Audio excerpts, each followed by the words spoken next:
It's nighttime in the big city. The worst has already happened.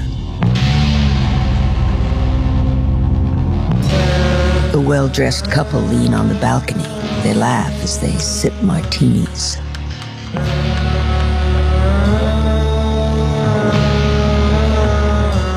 It's Theme Time Radio Hour with your host, Bob Dylan.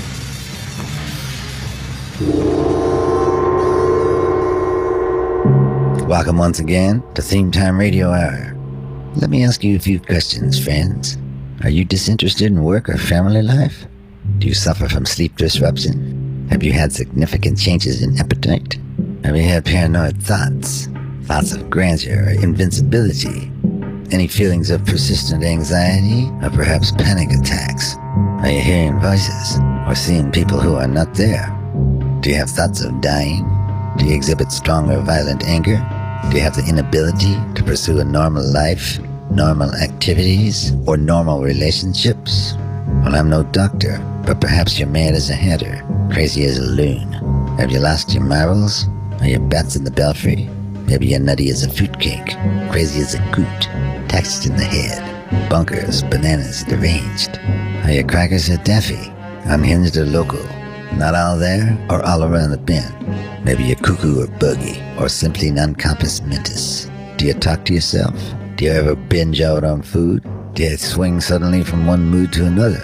Do vague acquaintances treat you as though they know you far better than you would expect?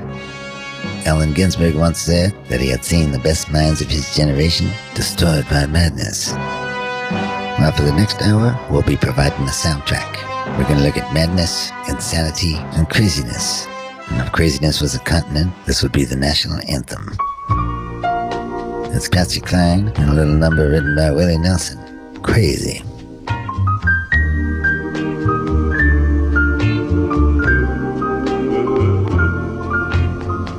Crazy, I'm crazy for feeling so lonely. I'm crazy, crazy for feeling so blue.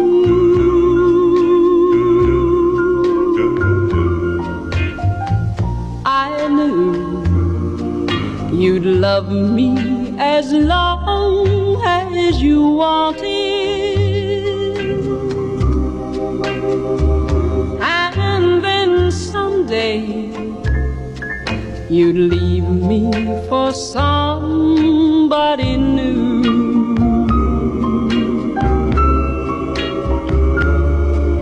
Worry, why do I let myself worry?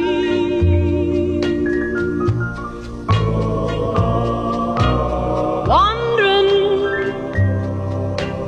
what in the world did I do? Oh, crazy for thinking that my love could hold you. I'm crazy for trying and crazy for crying, and I'm crazy for loving you. Crazy for thinking that my love could hold you. I'm crazy for trying and crazy for crying, and I'm crazy for loving you.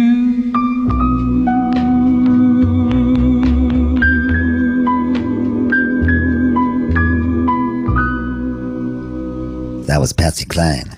If you're looking at her passport, Virginia Patterson Hensley. She took the name Patsy in honor of Patsy Montana, and the name Cline from her first husband, Gerald Cline. Patsy recorded Crazy less than 2 months after a horrible car accident that left her visibly scarred. Bad luck dogged her for a long time. When she had to record the vocal, she couldn't hit the high notes because of a broken rib, still unhealed from a car accident. After 4 hours of trying, the band recorded a backing track. She came back a couple of weeks later to do her vocals, and the rest is musical history. It was a great band she had too. Young Floyd Kramer on piano, Harold Bradley on the bass, Owen Bradley on the organ, Buddy Harmon on the drums, Walter Haynes on the steel. The Jordanaires were there, Grady Martin, a couple of other guys, John Lee Hooker, and Otis Redding was there. He didn't play anything, he just happened to be there, just passing through. On March 3rd, 1963, Pathy gave her last public performance. She was returning to Nashville in a Piper Comanche. It crashed, killing her, the pilot Randy Hughes, and fellow Grand Ole Opry stars Cowboy Corpus and Hawkshaw Hawkins.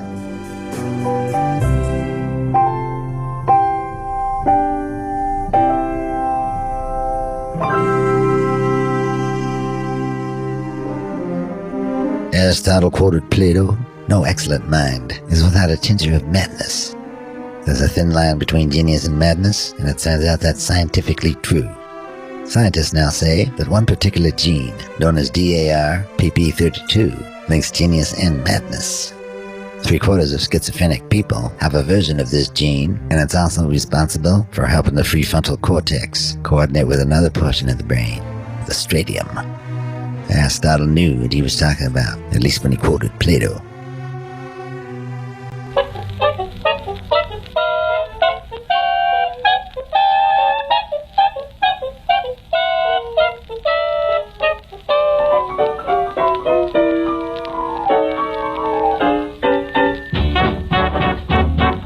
Here's a wild song about some crazy music from Jimmy Lunsford and his orchestra, on the same label as Patsy Cline, but recorded almost 30 years earlier, 1935, and was composed by Fred Rose, who later partnered up with Roy Acuff.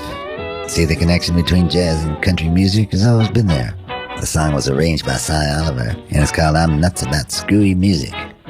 Me too.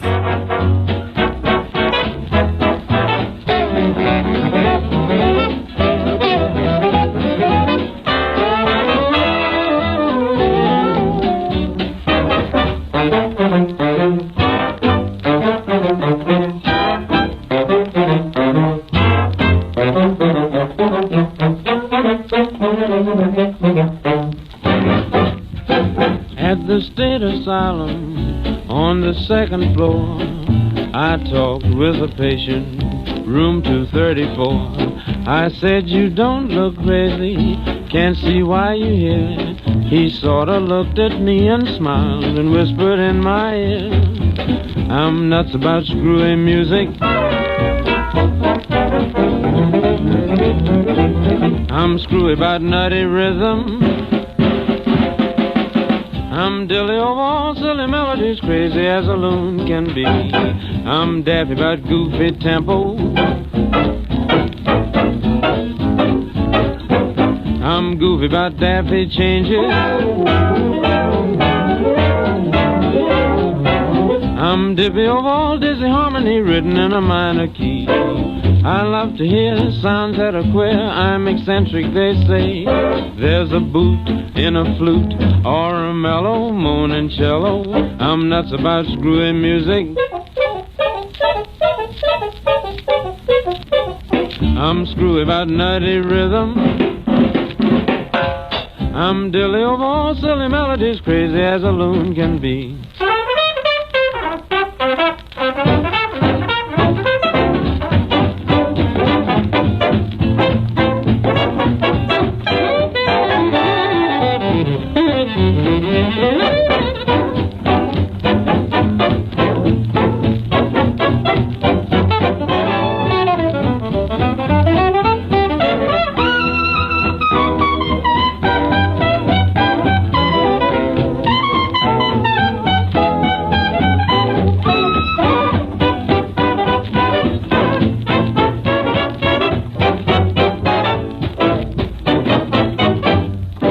That was "I'm Nuts About Screwy Music." One guy who was so nuts about screwy music that he invented his own instruments and his own scale was a guy named Harry Podge. He was born in Oakland, and his parents were Presbyterian missionaries in China. When they returned to the States, they took young Harry all around the country, where he soaked up all sorts of influences. He learned many instruments as a child, and he quickly became dissatisfied with the limited system of Western music tuning. As a declaration of his independence, he gathered up all the music he had written, music he said was based on the tyranny of the piano and the 12-tone scale. He burned it in a big iron stove. He began to build instruments and eventually created a 43-tone scale. He would color code the instruments by painting and numbering the tones to fit his unique scale. I'm going to tell you about a couple of his instruments. One of the first was the adapted viola. The viola was an extended fingerboard that's played between the knees. In 1945, he created 2 chromelodeons. These were reed pump organs with total ranges of more than 5 musical octaves. There was the Mazda Marimba and the Zimmo XL, where sound is created by suspending liquor bottles, hubcaps, and shell casings and striking them. And the most fragile of all of his instruments were the cloud chamber bowls. He took Pyrex chemical solution jars, cut them in half, suspended them on a rack, and hit them with soft mallets. Harry Potch was a volatile person, unrestrained and uncompromising. Some people thought him schizophrenic. When he passed away in 1974, he left a legacy of 30 musical instruments and devised complex theories of intonation and performance.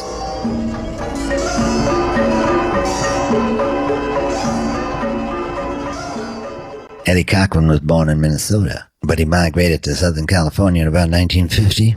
By 1956, he could be seen in the movie The Girl Can't Help It, singing 20 Flat Rock. He made a number of records with the Liberty label, pretty much all of them gems. This one fits with this week's subject of madness, as it talks about that condition that was kind of a catch-all for all sorts of disorders. Here's Eddie Cochran in Nervous Breakdown. I'm having a nervous breakdown, a mental shakedown. I see my hands how to shiver, I see my knees how to quiver, my whole body's in a tither. I'm having a nervous breakdown.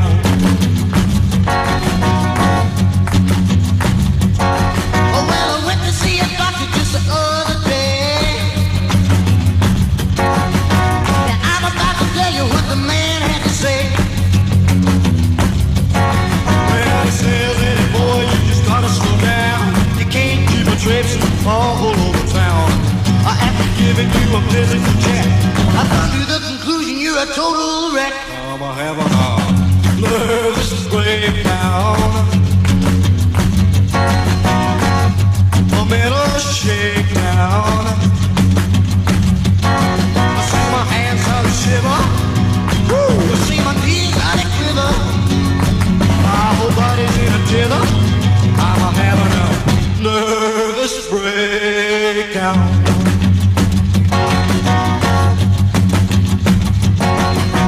Made up my mind, I better change my ways. My shattered nerves have seen a better day.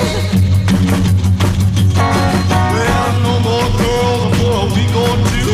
No more running around with the usual crew. No more movies or staying out late. My baby have to find herself another date. I'm having a nervous breakdown, a mental shakedown. I see my hands how to shiver, I see my knees how to quiver, my whole body's in a tither. I'm having a nervous breakdown.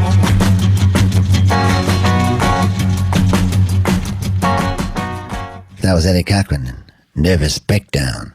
If you feel you may be suffering from a nervous breakdown, perhaps you could use a medicine show tonic.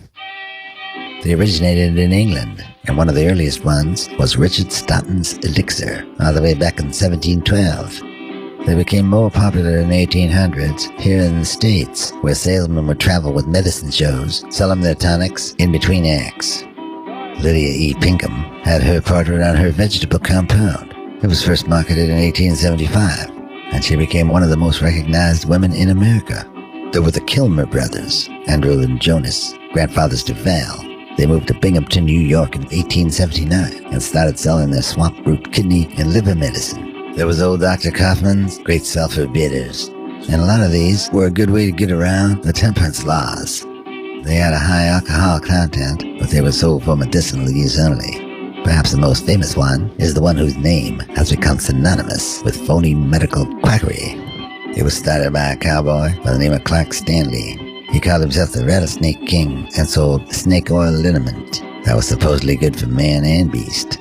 He said it cures frostbites, bruises, sore throats, the bites of animals, insects, or reptile. It's good for every living thing a liniment should be good for. Step right up and buy a bottle now, folks. Next up, James Brown. From his Live at the Apollo record, he had to convince Sid Nathan to let him make it. He said that no one could really appreciate him till they seen his live show. Sid didn't think anyone would buy a live album, but James finally did convince him, but he had to pay for it himself. It was the best $5,700 James Brown ever spent. 66 weeks on the Billboard Top 100 charts. Here's James Brown on I'll Go Crazy.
That was James Brown and his famous Flames, I'll Go Crazy.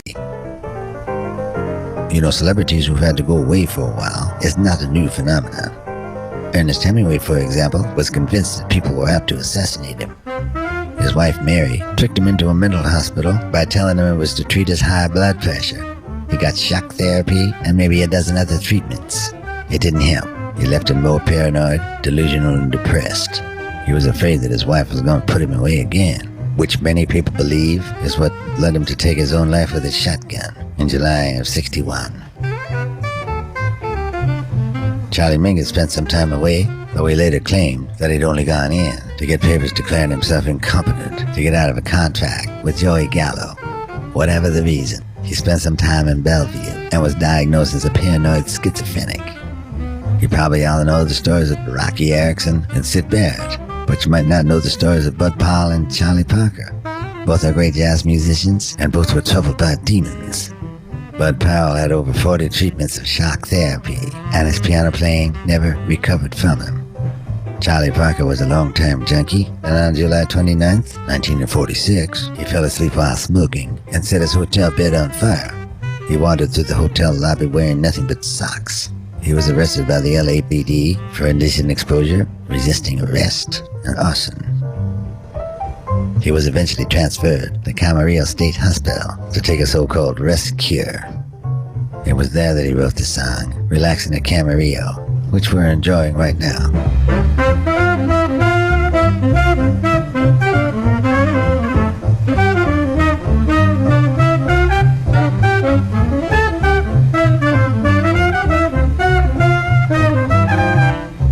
Rehab didn't take with Charlie Parker. When he got out, he returned to drinking and drugging. He died in 1955 from drug-related pneumonia and an ulcer. Oh, if you don't mind, we never use words here like nuts, bugs, screwy, goofy, loony. We'd like it very much if you didn't use them either. I'm sorry, I'm a greenhorn inmate. You're a patient, not an inmate. This is an insane asylum, is it not? Not exactly. This is a mental hospital, and we're dealing with mental hygiene. This is Theme Time Radio Hour, and we're talking about madness. I'm almost frightened to go to the phones, but I think we should. Hello, caller, you're on the air. Hey, Bob, I'm enjoying the Madness Show. Well, thanks a lot. What's your name and where are you calling from? My name's Helena Discar, and I'm calling from Rolling Oaks, Virginia. Well, what can I do for you, Helena? Well, I got a problem with this guy I work with. He never shows me any respect. He's two-faced. He says one thing to me and another thing to everyone else. He talks loudly. He takes the last bagel in the break room, and he doesn't like Catholics. Are you a Catholic, Helena? No, but I believe in live and let live. Okay, what can I do for you? Up to now, I've been biting my tongue. I can't stand the guy, but I gotta work with him. I'm not gonna rock the boat. I get so mad, I find myself yelling in the mirror. I figure that can't be good. What should I do? Well, Helena, I gotta tell you, you're skating on some pretty thin ice. Repressed anger is nothing to mess with. If a person represses their anger, they tend to develop passive aggression. This typically consists of sarcasm, criticism. You can blame others. You could be withholding and controlling. The person, even though they're radiating strong or violent anger, will not even admit that they are angry. I've seen that before. Take my advice, Helena. Step up to that guy and give him your honest opinion. He might not like you, but it sounds like it's no great loss. Your mirror will thank you, and you'll sleep better at night. Well, thanks a lot, Bob. That seems like good advice. Hey, can you play a song for me before I go? Well, is it about craziness? You betcha. It's Madness by Prince Buster. I'll be glad to, Helena. Go give him hell. Thanks a lot, Bob. Thanks for calling. So here he is, Prince Buster and Madness.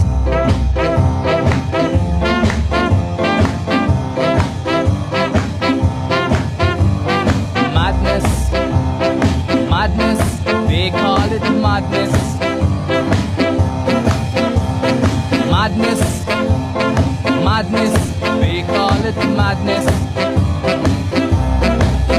It's plain to see, that is what they mean to me. Madness, madness, I call it madness. Madness, madness, they call it madness. Madness, madness, they call it madness. I'm about to explain that someone is using his brain. Madness, madness, they call it madness.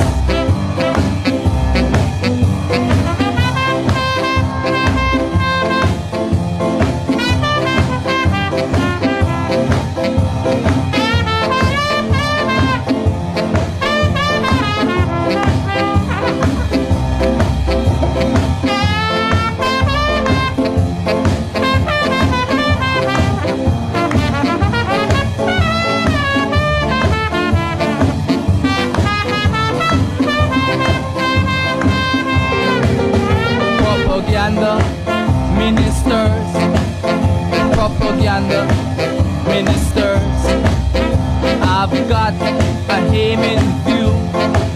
I'm gonna walk all over you. Cause madness, madness, I call it gladness. But if this is madness, man, I know I'm filled with gladness. It's gonna be rougher. gonna be tougher, and I won't be the one who's gonna suffer. Oh no, I won't be the one who's gonna suffer. You are gonna be the one. That was Prince Buster and Madness, where the ska group got their name. One man who was no stranger to madness was Bill Gaines. He was the editor for EC Comics. It's a gas! He had a series of horror comics in the 50s. He was targeted by the government, who said that his comics were ruining the morals of America's young people. He was forced to water down all of his books. He had one humor comic called Mad. He changed it to a magazine so it wouldn't be subject to the comics code of authority. It became a huge hit, and generations of kids got their first lessons in comedy from the usual gang of idiots that he assembled. He never sold advertising in the magazine while he was alive, and there were no sacred cows. Bill Gaines, the madman of free speech.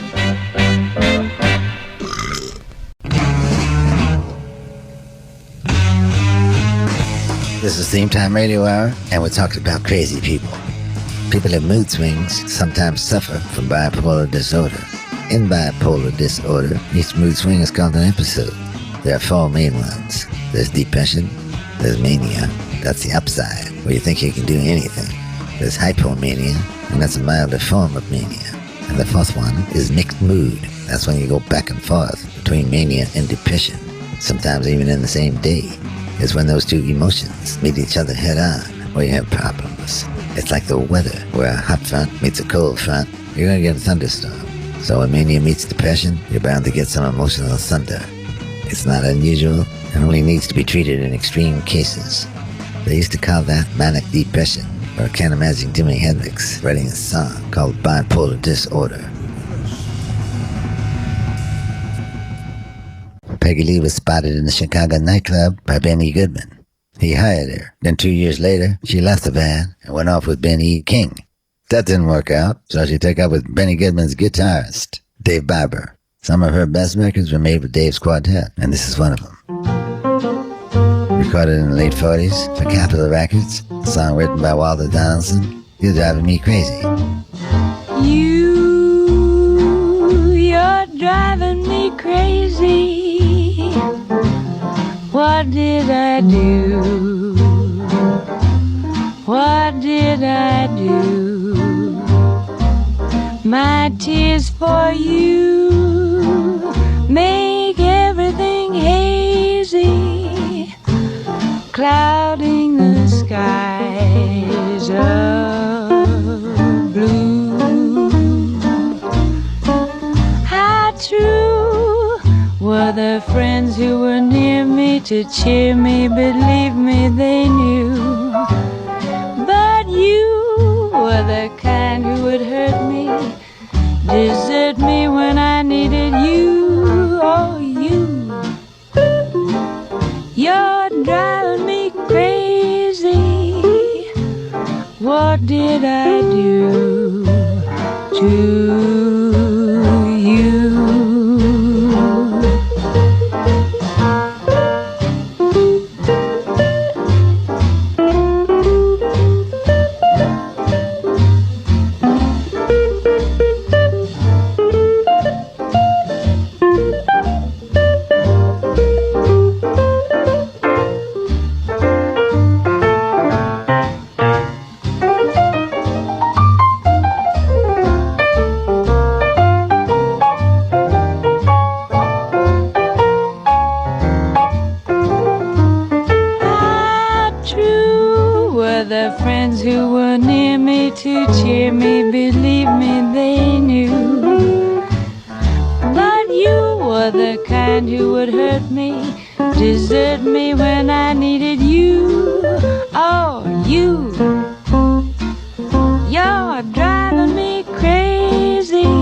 That was Peggy Lee, and You're Driving Me Crazy. One way to drive somebody crazy is to gaslight them. Patrick Hamilton wrote a play called Gaslight. In it, there's a murderous husband who tries to drive his fragile wife crazy as he searches for a hidden trove of her family jewels. It was a big hit movie in 1944, starring Charles Boyer and Ingrid Bergman. The title Gaslight refers to the way that he would dip the gaslights in the house for no apparent reason and make his wife think it was a delusion. When his wife would mention it, he would tell her that he didn't notice it. It must be all in her head. Now the term has come to mean a very specific type of mental abuse. Like if you dim the lights in the room and someone says, "Did you dim the lights in the room?" And you say, "What? I didn't dim any lights in any room." You can see how that would drive somebody crazy. Maybe that's what happened to Bo Diddley, at least just right before he wrote this song. Here he is, Elias McDaniel, a.k.a. Bo Diddley, from the winter of '56 and Cracking Up.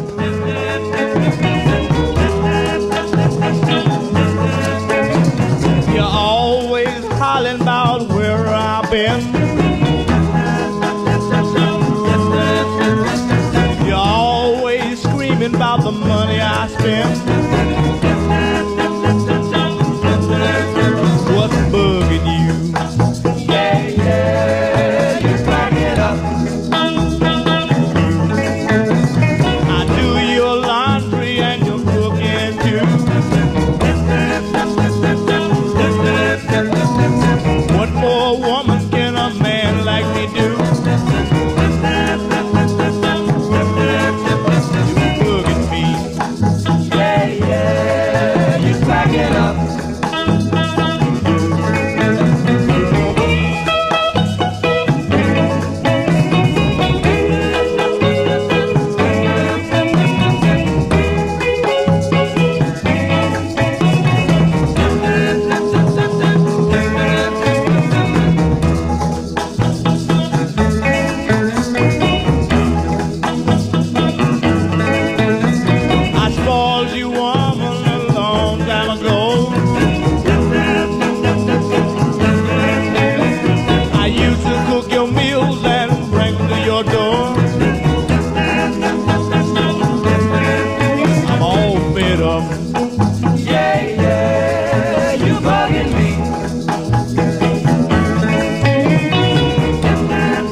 That was the late Bo Diddley and Cracking Up. One guy who was accused of cracking up was Jimmy Pearsall. He became a professional baseball player at 18, signing with the Boston Red Sox in '48. On May 24th, 1952, just before the game against the Yankees, he got in a fistfight with Yankee infielder Billy Martin. After that, he scuffled with his teammate, Mickey McDermott. The final straw came when Jimmy Pearsall spanked the 4-year-old son of his teammate, Vern Stevens, during a game in the Red Sox clubhouse. The 4-year-old son tried to tweak his nose, and he poured lemonade down his shirt. You could see Jimmy's position. Boy, you need a spanking. There were a number of incidents like this, and he was sent down to the minor league. He got in a lot of trouble down in the minor leagues and served some time in the Westboro State Hospital. He was diagnosed with manic depression, but he still returned to baseball by the opening of the '53 season. And get this, he finished 9th in the voting for the MVP award. And the next year, he was the Sox's regular center fielder, taking over for Dom DiMaggio. He was traded to the Indians in 1960, and during the Memorial Day doubleheader, he was ejected in the first game for heckling umpire Larry Knapp. And after catching the final out of the second game, he spun around and threw the ball at the White Sox scoreboard. He was ejected from that game too. The incidents increased, and he was ordered to receive psychiatric treatment. He went over to the Mets in '63, and he was remembered for one incident. After hitting his 100th homer, he ran the bases backwards. Casey Stengel fired him 2 days later. What took 2 days to figure out? Jimmy Pearsall wrote his autobiography, and it was called Fear Strikes Out. It was made into a motion picture. Anthony Perkins from the movie Psycho played Jimmy Pearsall. That ought to be a clue he was a little crazy. Carl Malden played his overbearing father, a portrayal that Pearsall didn't like. For many years, Jimmy Pearsall did sports talk radio in Chicago. He wasn't a shock jock, but he may have had shock therapy. I'm fine. Was there anything wrong a moment ago?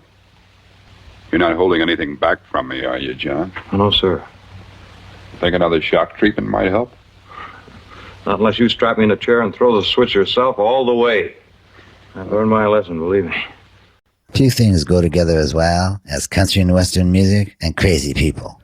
Now let me explain. There's a number of country artists who have recorded songs about people incarcerated. We're going to play 3 of them during today's show.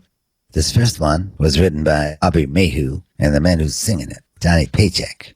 Johnny was playing a talent contest by the age of 9. While he was in the service, he was court-martialed for hitting a superior officer. He spent a couple of years in military prison. He worked in the bands of some of the most famous country musicians, Porter Wagner, Ray Price, Baron Young. He was the baseball player for George Jones for a number of years.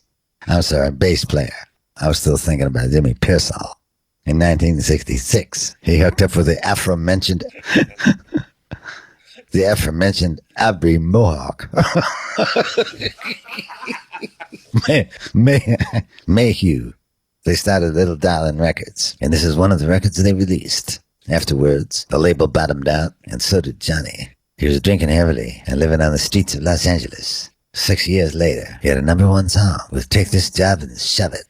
But that's another story for another theme. Right now, here's Johnny Paycheck. And like me, you'll recover in time.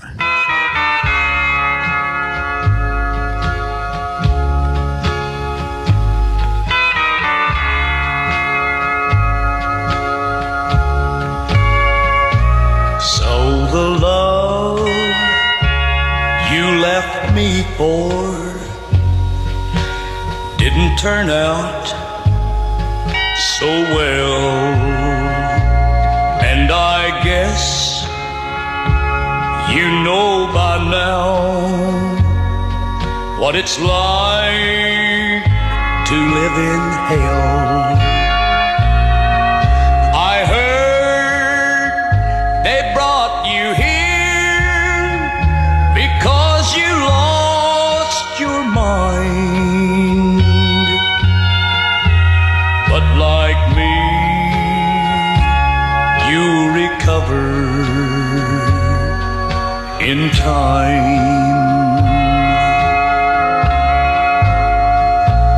When he left you, I know what you went through.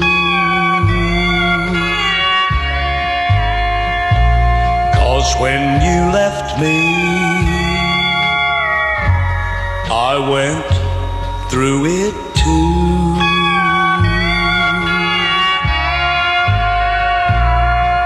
This jacket they make us wear is not so bad, you'll find. And like me, you'll recover in time. Why, it was just yesterday they let me out to play. In just one short year, I've come so far.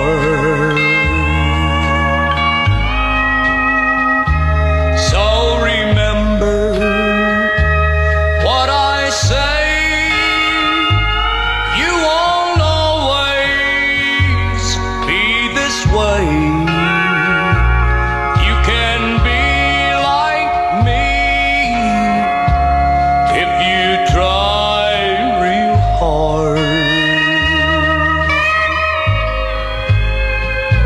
Since we both shared the same name not so long ago, it seems strange they would put you and me so close. If this dream could just turn to be reality one time, then like her, I'll recover in time. I know I'll surely recover in time. That's Johnny Paycheck, and like me, you'll recover in time.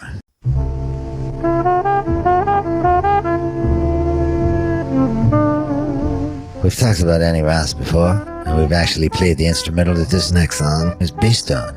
A lot of people are unfamiliar with the way that Annie and other vocalese singers would take jazz solos and put words to them. Well, this is one of the most famous ones. Annie takes Wardell Gray's Twisted and adds some popular lyrics.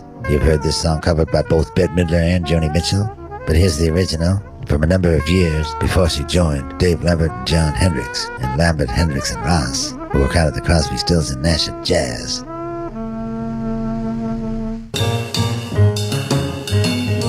Here's Annie Ross and Twisted.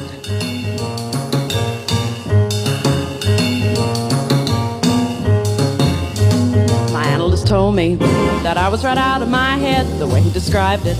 He said I'd be better dead than alive. I didn't listen to his jive. I knew all along he was all wrong, and I knew that he thought I was crazy, but I'm not, oh no.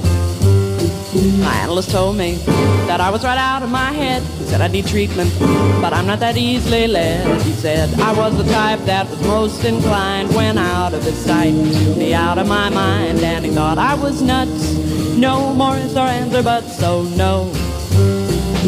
They say as a child I appeared a little bit wild with all my crazy ideas, but I knew what was happening. I knew I was a genius.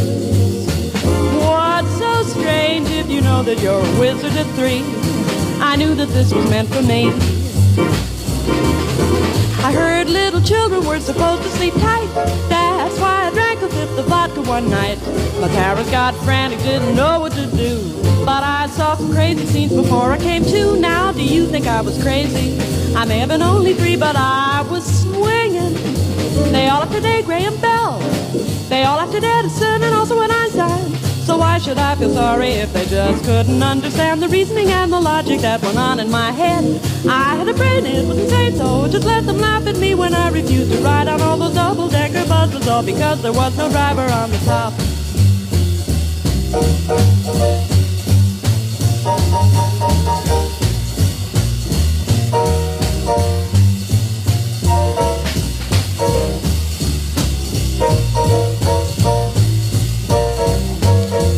Told me that I was right out of my head the way he described it. He said I'd be better dead than alive. I didn't listen to his jive. I knew all along he was all wrong, and I knew that he thought I was crazy, but I'm not, oh no.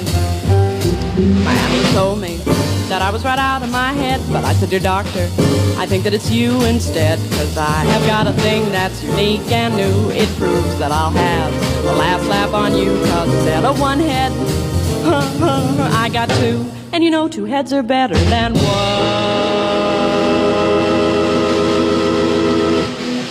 That was Annie Ross, along with Art Blakey on the drums, and Twisted. Something else that's twisted is a piece of leftover dough that is put in an oven and salted. I'm talking about pretzels. But where do they come from? Well, in 610 AD, an Italian monk didn't want to waste the scraps of leftover dough. He rolled and twisted them in the shapes of his students, who folded their arms across their chest when praying. He baked the dough to a golden brown and called the finished product twisters, which translates in Italian to prezzolis. Pretiolis, which is Latin for little rewards. The little Priola journeyed beyond French and Italian wine regions. It hiked the Alps, made its way through Austria, crossed over into Germany, and became what we know today, the pretzel. Then there's another theory. In the 1600s, a man named George Pretzel let the bread cook too long. His children who were hungry ate the hardened crust, salting it to give it flavor. These pretzels became popular in this neighborhood. It became a convenient way to hand out food to the poor. Those who gave George's pretzels away were considered particularly blessed. They were packed into coffins as a burial blessing. That's why you see so many pretzels in coffins. A number of paintings from this time showed the marriage knot as a pretzel, tying together 2 prominent families. The couple would wish upon one and break it like a wishbone. then eat it to signify its unity. From George's Humble Pretzel, here's where we get the phrase, tying the knot. Whenever I hear the song Twisted, I think of two things, Wardell Gray and pretzels. Once you get used to it, insanity can be the most normal thing in the world, you know?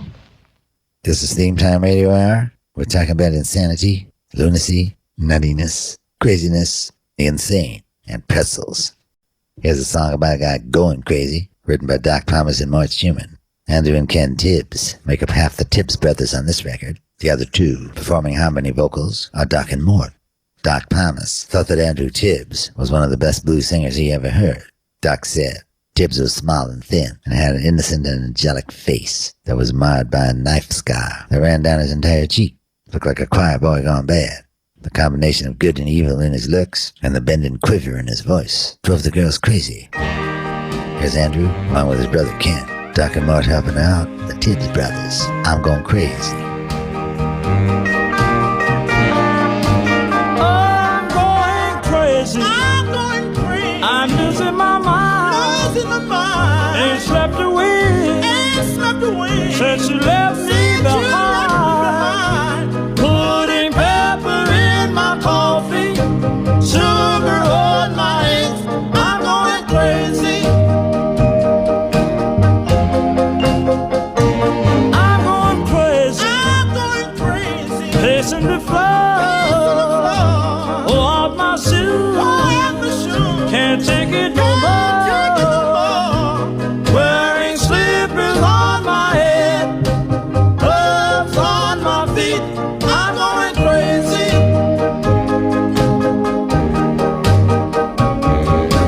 Snap went my mind, boom went my heart. It happened all at once. Then came the tears after you said we must part. Well, you left me, and love fell apart. I'm going crazy. Please come on home. I'm cracking up. Can't stay alone. Give my barrel key a bone. Seeds to my dog. I'm going crazy.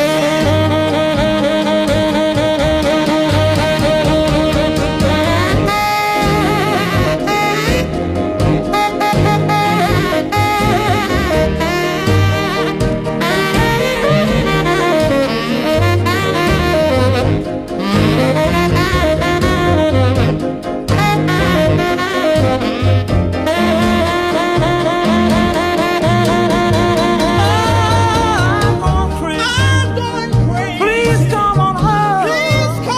I'm cracking up. Can't stay alone. Give my parent key a bone. Seeds to my dog. I'm going crazy. Oh yeah.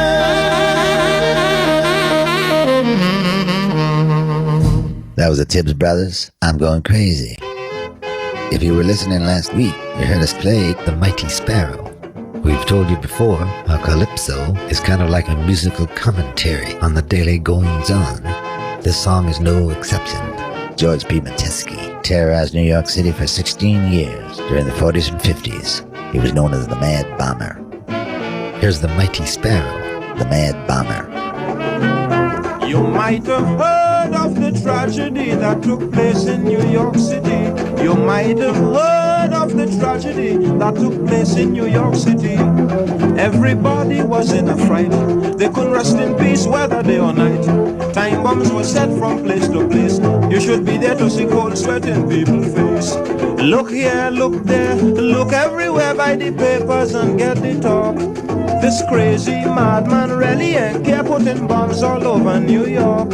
So the FBI try every trick in the book, walking with machine gun. When they hold the guy and they thought was a crook, was a madman having some fun. George P. Metesky left his first bomb at the Con Ed building over on West 64th Street. It It was in a wooden toolbox with a note that said, "Con Edison Crooks, this is for you." The bomb never went off. The police thought the fact that he left a note means that he never meant that one to go off. A second one was found a few blocks away, almost a year later. He cut letters out of a newspaper and wrote a note threatening Con Ed, the police, and others. On March 29, 1950, 10 years after the first bomb was found, a third unexploded bomb was discovered. Finally, one exploded. This was in a phone booth outside the New York Public Library. Then another one exploded at Grand Central. Between 1950 and 57, the mad bomber planted 31 bombs. 22 of them exploded. 15 people were injured, but no one was killed. He targeted Grand Central, Penn Station, Radio City, the library, Port Authority, the RCA building, and movie theaters. They finally found him. They went to talk to him at his home in Waterbury, Connecticut. On January 21st, 1957, he answered in his pajamas. He said he knew why they were there and took the police to his bomb factory. He then changed into his suit and went to jail. If you're wondering why he started bombing Con Ed, it was because he said they caused his tuberculosis when he worked for them. He was found incompetent to stand trial and was held at Bellevue's psychiatric wing. He died peacefully in 1994 at the age of 90. So look here, look there, look everywhere by the papers and get it off. This crazy madman really ain't care, putting bombs all over New York. The FBI try every trick in the book. They walk in with machine gun. When they snatched the guy and they thought was a crook, was a madman having some fun.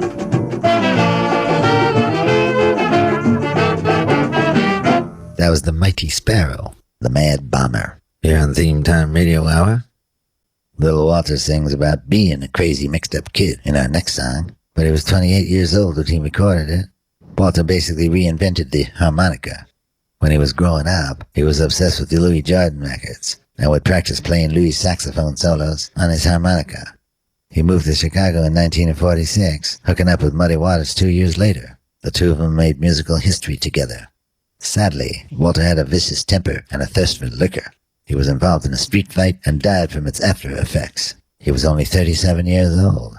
He was definitely a man living in a crazy mixed-up world. Here's Little Walter.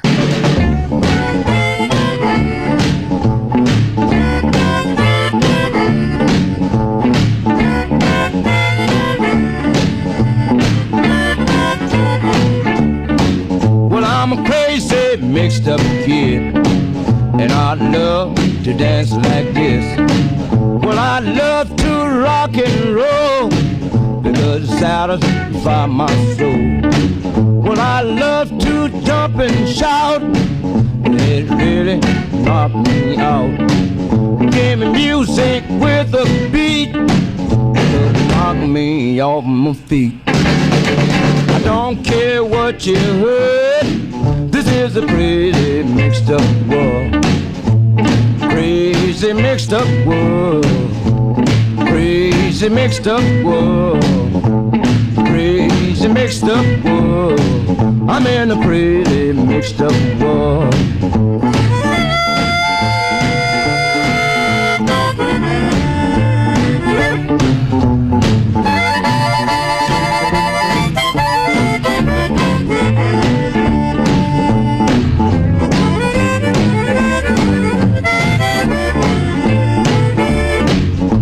Loosen up down inside, beats begin to fly. My heart go bump, bump, bump. Music make me jump, jump, jump. I can't control myself no more.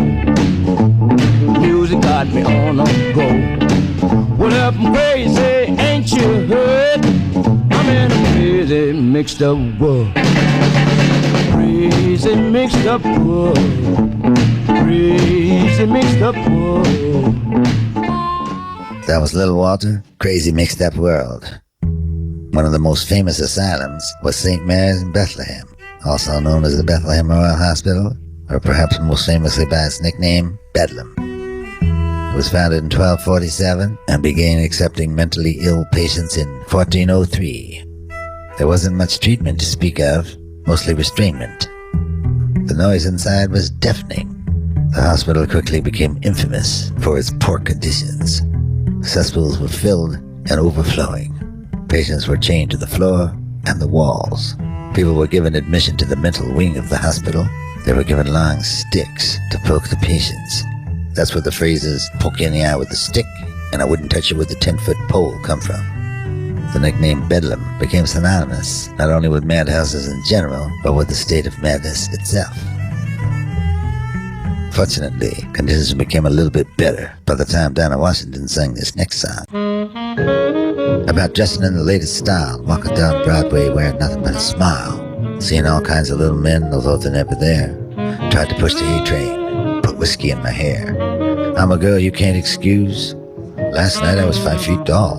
Today I'm 8'10". Every time I fall downstairs, I float right back up again.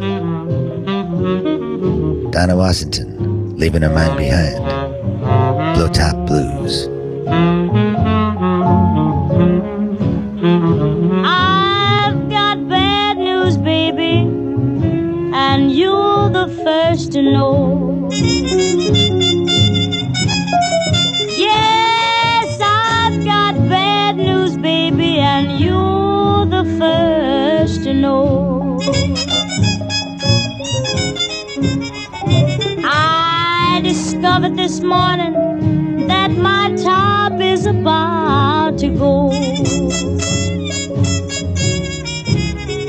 I've been rocking on my feet and talking all out of my head. Yes, I've been rocking on my feet and talking all out of my head. Yes, and when I get through talking, can't remember a thing I said.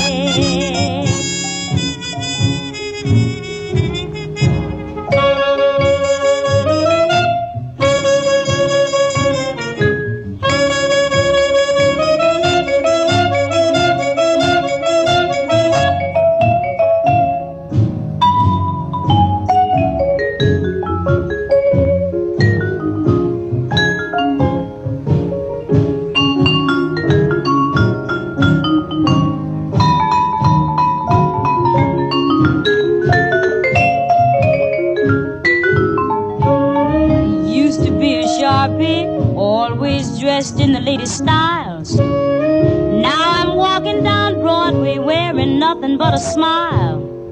I see all kinds of little men, although they're never there. I tried to push the A-train and poured whiskey in my hair. I'm a girl you can't excuse. I've got those blow-top blues. Last night I was 5 feet tall. Today I'm 8 feet 10. And every time I fall downstairs, I float right up again. When someone turned the lights on me, it like to drove me blind. I woke up in Bellevue, but I left my mind behind. I'm a gal who blew a fuse. I've got those blow-top blues. That was Dinah Washington and Blow Top Blues, written by jazz critic Leonard Feather. Dinah talks about waking up in Bellevue. Let me tell you a little bit about that place.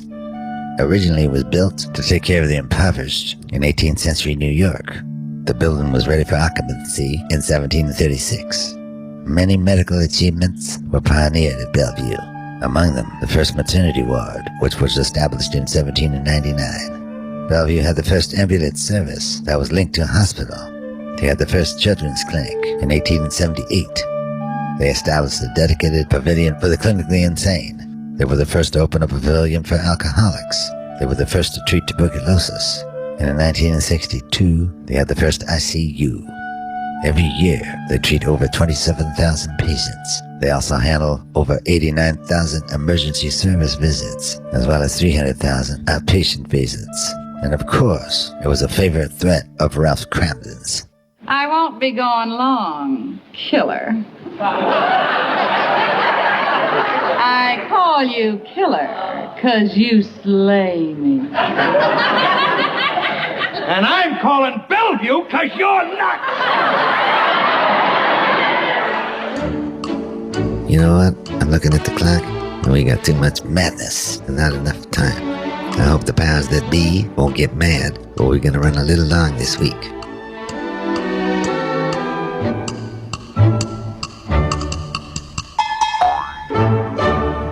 Well, I promised you 3 country singers who would sing about going around the bend.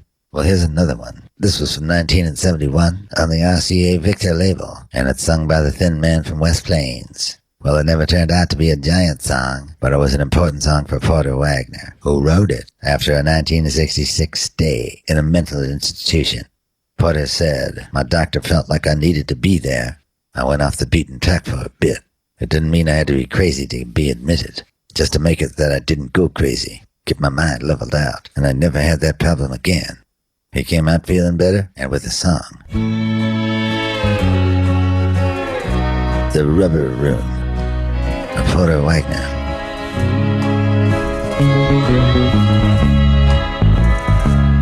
In a building tall with a stone wall around, there's a rubber room.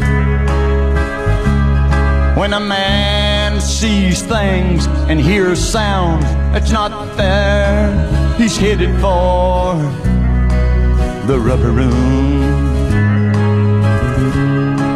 Illusions in a twisted mind to save from self-destruction. It's the rubber room where a man can run into the wall till his strength makes him fall and lie still and wait for help in the rubber room.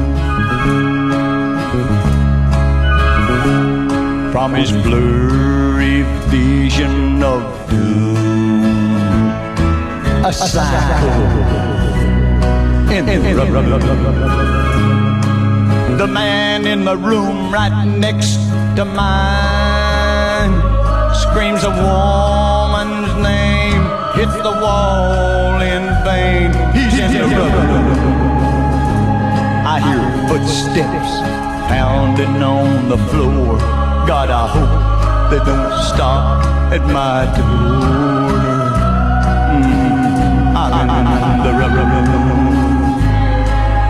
Now they've come to get me, but they find I'm a screaming pretty words, trying to make them rhyme. I'm in the rubber room.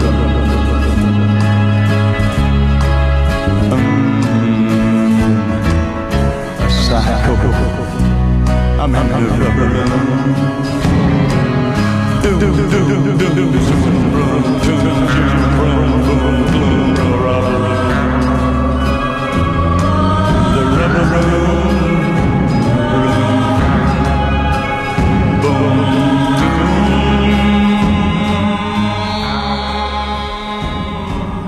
That was Porter Wagner. You know what's interesting about Porter? He wore the great nudie suits, and he went the extra step. He had the letters H and I in the lining of his jacket in foot-tall letters. So when people would come up to him and want to take a picture, he'd throw open his jacket so it would say hi. Porter Wagner. Man was always thinking. You hear voices? Yes. The man on TV. Does he talk to you often? Every time I turn on TV. In ancient societies, mental illness was considered demonic possession, and it was treated via exorcism. Another treatment or cure was trepanation. Believe it or not, this is drilling holes in the skull. Trepan skulls, dating back 10,000 years, have been found with multiple holes, suggesting that physical recovery had a better rate than you might have thought. Then again, maybe they were just ancient bowling balls. Hippocrates, the father of medicine, attributed mental illness to the imbalance of their humors, bodily fluids, blood, bile, water, and phlegm. The early Christians returned mental illness to spiritualism because they said it was caused by a disturbed spirit as a punishment for sin. Back to exorcism again. Islam also treated it differently. There's a verse in the Quran that says, "Do not give your property, which God assigned you, to manage to the insane, but feed and clothe the insane with his property and tell splendid words to him." This led to the establishment of Islamic mental hospitals as early as the 8th century. Nowadays, we have Dr. Phil.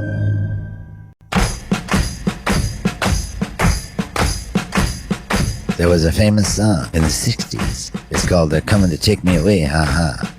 Coming to take me away, ha-ha, they're coming to take me away, ho-ho, hee-hee, ha-ha, to the funny farm where life is beautiful all the time, and I'll be happy to see those nice young men in their clean white coats, and they're coming to take me away, ha-ha! It was by a guy named Napoleon the 14th. His name was actually Jerry Samuels, and his story is pretty interesting, but I want to tell you somebody else's story, because everyone knows that song, and they might not know this one. This one's from 1947 by a woman named Beatrice Kay. She's singing along with Mitchell Ayers and his orchestra. It was on a Columbia label, and the B-side was Mention My Name in Sheboygan. We're going to play that on an all Sheboygan show. Here she is, Beatrice Kay, and a song that's probably the forerunner of They're Coming to Take Me Away, Ha Ha. Hooray, hooray, I'm going away. Here's Beatrice Kay.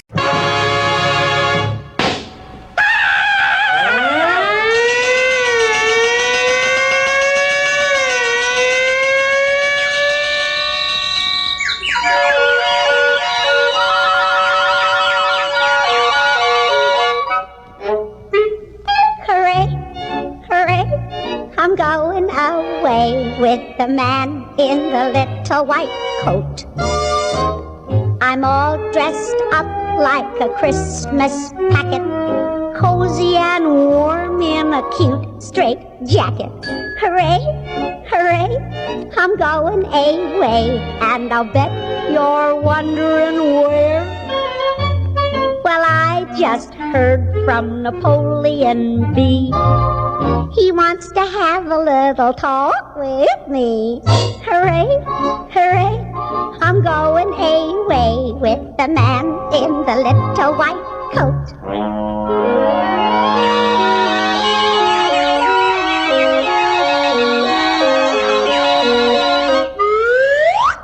Hooray, hooray, I'm going away with the man in the little white coat. I'm all dressed up in a brand new bonnet, ribbon of red and a bird cage on it. I'm only a bird in a gilded cage. It's the place that I call home. The window's large with the nicest view. The bars are pink and all the locks are blue. Hooray, hooray, I'm going away with the man in the little white coat.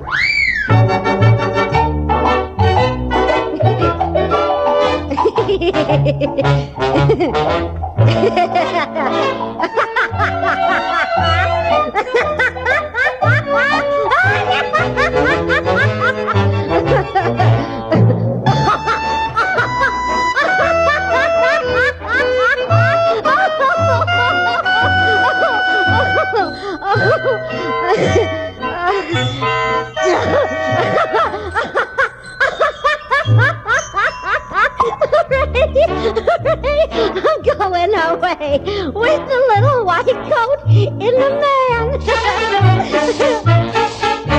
Goodbye, goodbye, goodbye, goodbye, goodbye, goodbye. You know what I am? I'm a little broken record. That was Beatrice Kay. Hooray, hooray, I'm going away. One guy who knew a lot about being inside a mental institution was Ken Kesey. He was born in 1935 in La Junta, Colorado, but soon moved to Oregon. Graduated from college there in 1957 and earned a little extra money by doing drug testing. This was in the late 50s, and he was gobbling down LSD, mescaline, and psilocybin. This will become important later. Hold on to this information. He still needed to earn more money, so he got a job as a night attendant on the psychiatric ward of a hospital. By watching the patients there, he became convinced that they were locked into a system that was anything but therapeutic. These experiences became the raw material for One Flew Over the Cuckoo's Nest. It was published in 1962 and was enthusiastically reviewed.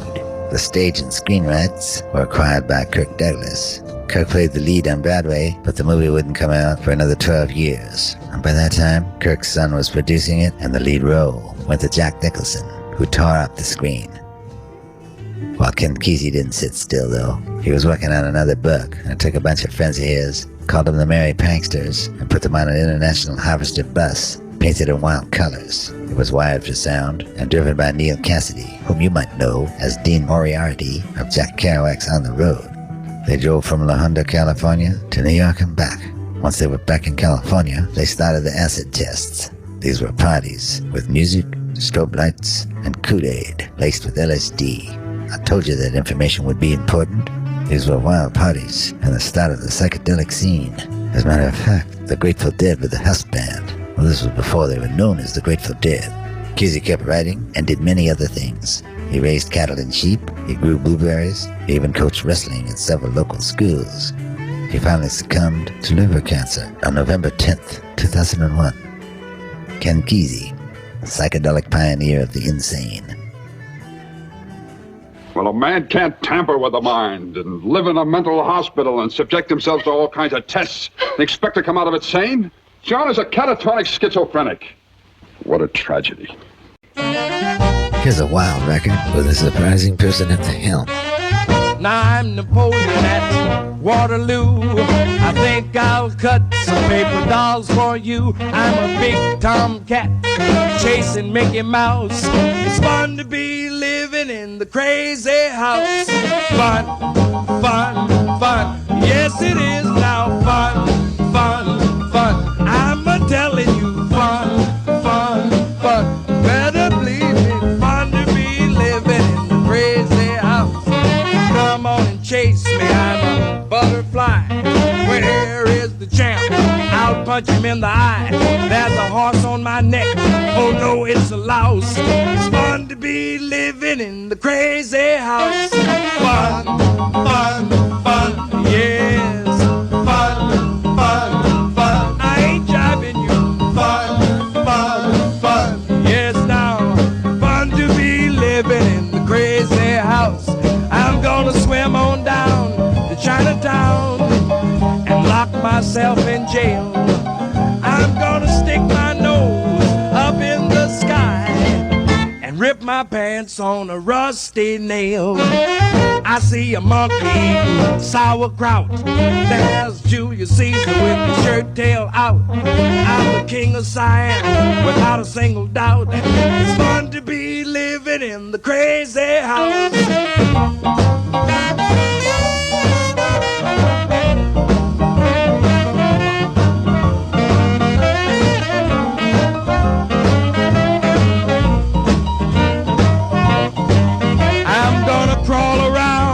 Like a big fat hound on my hands and bended knees.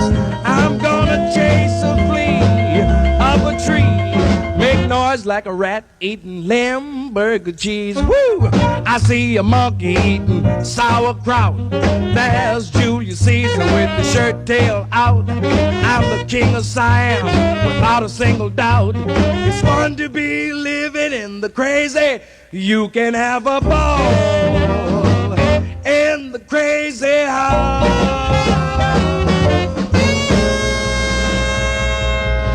That was Red Fox and Crazy House here on Theme Time Radio Hour. Crazy people, crazy people like me go crazy old people like you. Here's a man that some call the William Faulkner of jazz. Now, I got to tell you, I've heard this guy play since the 60s, and I've never heard anybody call him the William Faulkner of jazz. But there it is in a book. I mean, somebody just wrote that. I can't imagine anyone calling him the William Faulkner of jazz.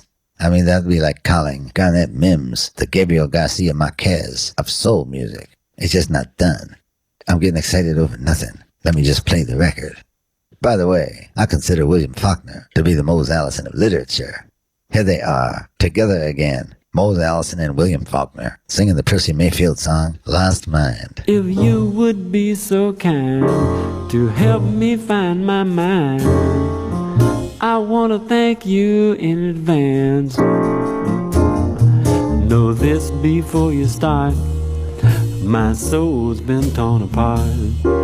I lost my mind in a wild romance. My future is my past, this memory will last. I'll live to love the days gone by. Each day that come and go is like the one before. My mind's lost till the day I die. Words would fail me if I tried to describe her, though I know she's not all she should have been. She was the devil with the face of an angel. She was sweet and cruel, cruel and sweet as homemade sin. If you would be so kind to help me find my mind, I want to thank you in advance. Know this before you start, my soul's been torn apart. I lost my mind in a wild romance.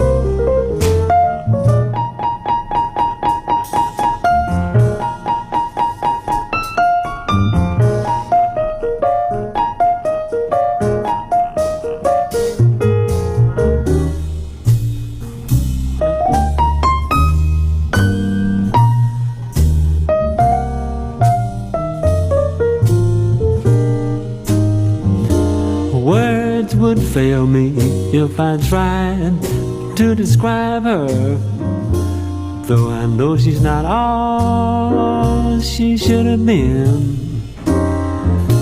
She was the devil with the face of an angel.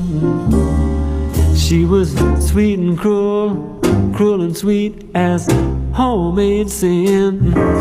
If you would be so kind to help me find my mind, I want to thank you in advance.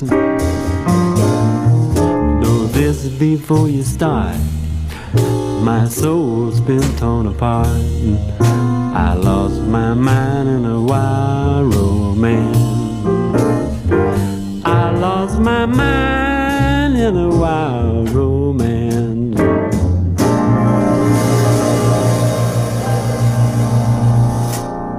That was Mose Allison and Lost Mind, here in our Lost Mind version of Theme Time Radio Hour. One Way to Lose Your Mind, it's from Alzheimer's disease. It's a progressive neurodegenerative disease. It's named after a German doctor named Dr. Alois Alzheimer. In 1906, Dr. Alzheimer noticed the changes in a woman's brain tissue. She had died of an unusual mental illness. Further research found more about this condition, and we're still learning today. They say the 3 genes have been discovered that cause early onset of Alzheimer's. Symptoms include memory loss, language deterioration, impairability to mentally manipulate visual information, memory loss, poor judgment, confusion, memory loss, restlessness, mood swings, and memory loss. We got time for just 2 more, and here's the third in our trilogy of demented country songs. This was written by Leon Payne. He's the man who wrote Lost Highway and I Love You Because. He wrote a number of famous songs. This one was inspired by Charles Whitman's 1966 sniper attack at the University of Texas. That's a whole story unto itself, and you should look that up. Suffice to say, it was horrifying, and it affected Leon Payne greatly. According to rumor, no one was allowed to record this song until after Leon passed away. Eddie Newark was the first to record it, but I've always enjoyed this version, though enjoy's an odd word to use, and you'll get that when you hear the song. This version came out on the GRC label by a man named Jack Cattell, and I know nothing else about him. My copy of this record has the same thing on both sides. That's confidence in a song. Here's Jack Cattell and a song that shares the name of an Alfred Hitchcock movie that stars the man who played Jimmy Pearsall in Fear Strikes Out. You see how the whole show fits together, folks? Here's Psycho.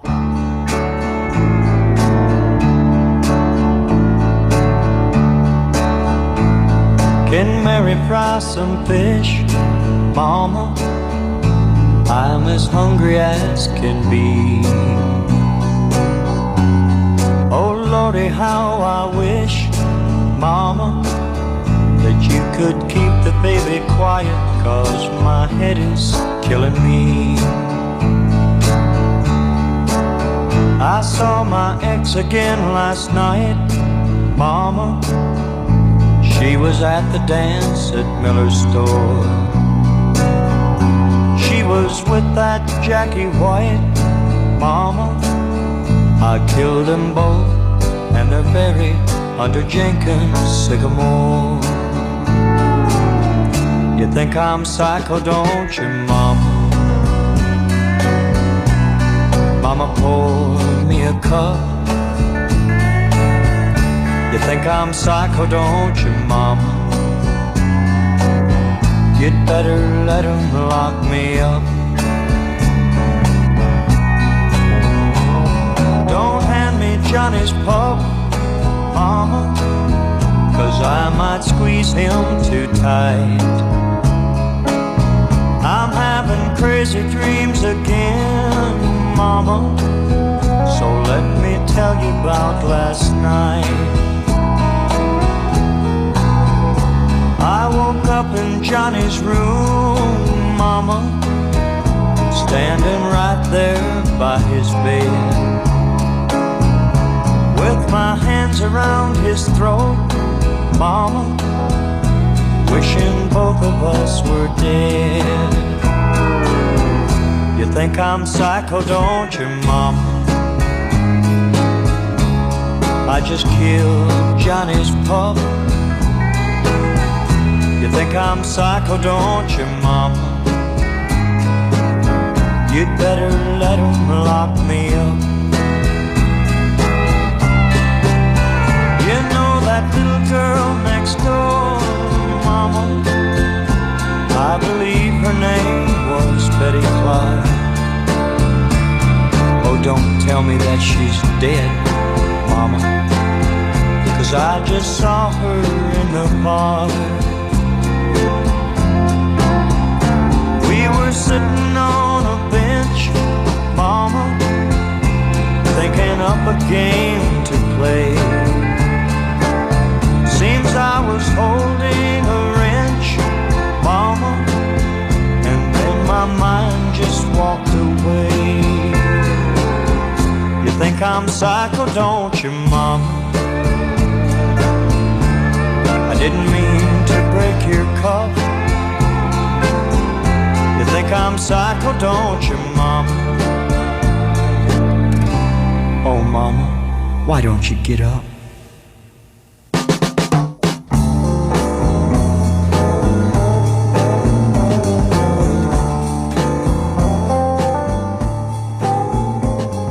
That was Jack Cattell and Psycho. I didn't mean to break your cup. This is Theme Time Radio Hour, covering breakdowns, large and small.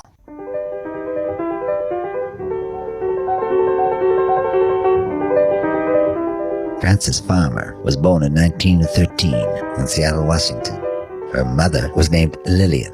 Lillian made national news during World War I by crossing a Rhode Island red, a white leghorn, and an Andalusian blue to create a red, white, and blue chicken, which she thought should replace the eagle as the national emblem.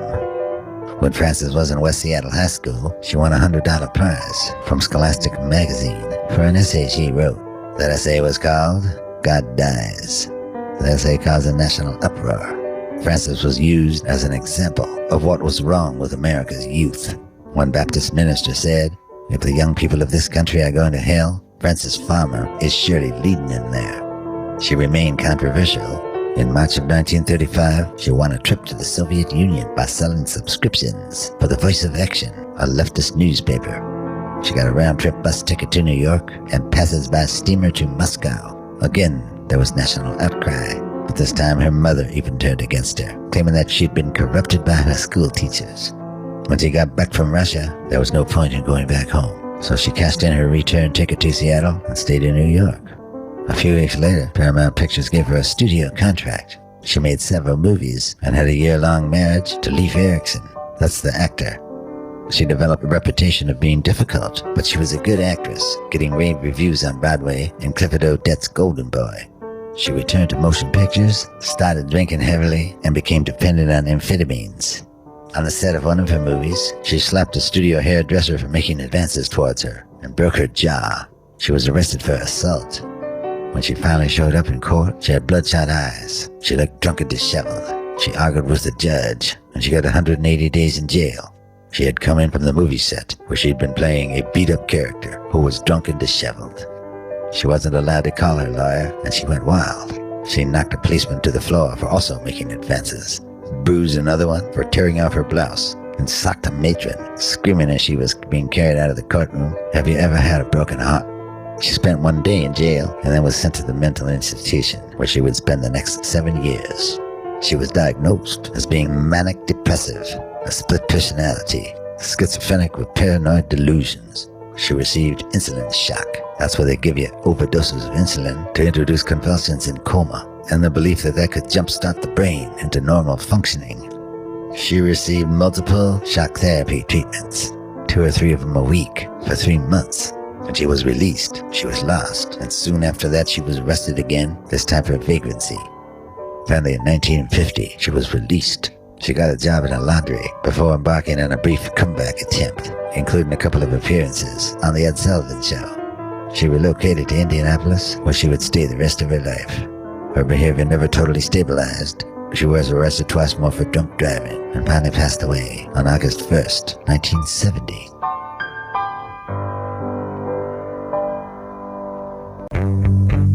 Kurt Cobain wrote a song about her called Frances Farmer Will Have Her Revenge on Seattle. She'll come back as fire to burn all the liars and leave a blanket of ash on the ground.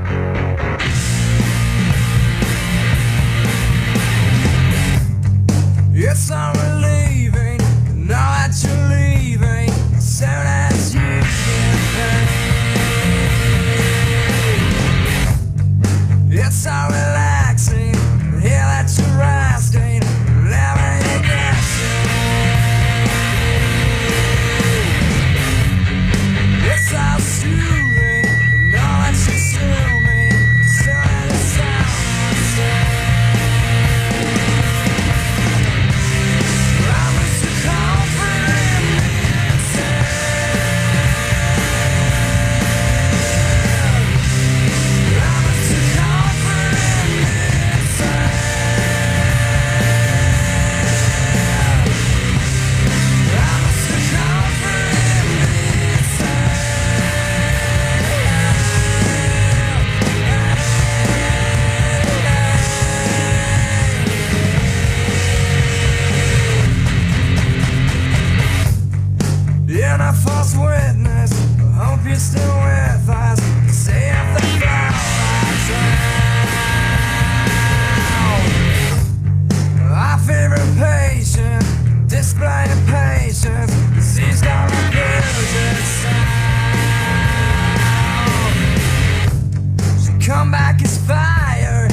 That was Frances Farmer. Will have her revenge on Seattle.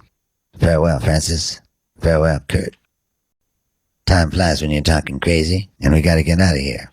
But I'm gonna leave you with the words of the man who was the voice of the barroom, poet of the gutter, and the Shakespeare of the alleyway. Here's a poem by Charles Bukowski, and it's called Some People.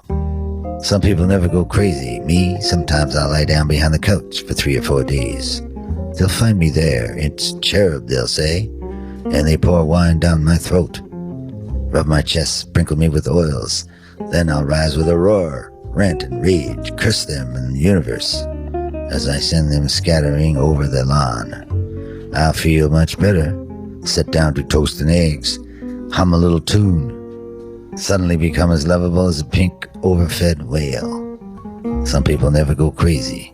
What truly horrible lives they must lead. Charles Bukowski, voice of the madman. Remember, in the words of Friedrich Nietzsche, madness is rare in individuals, but in groups, parties, nations, and ages, it is the rule. We'll be back again next week. We'll see you then.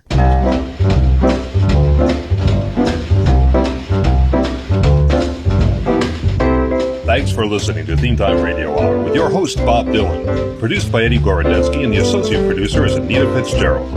Continuity is by Eats Martin, and the editor is Damian Rodriguez. The supervising editor is Rob McCumber. The research team is Diane Lapson and Bernie Bernstein, with additional research courtesy of Lynn Sheridan, April Hayes, Callie Glavin, Terrence Michael, Sean Patrick, and Matthew Meltzer. Robert Bauer was the librarian, and the production coordinator was Debbie Sweeney. Special thanks go out to Randy Azrati, Coco Shinomiya, Samson's Diner, and Lee Abrams. Tex Carbone was our director of studio operations. Recorded in Studio B of the historic Abernathy building, crown jewel of the city's skyline. It's a Grey Water Park production in association with Big Red Tree. This is your announcer, Pierre Mancini, speaking. Join us again next week when the subject is happy.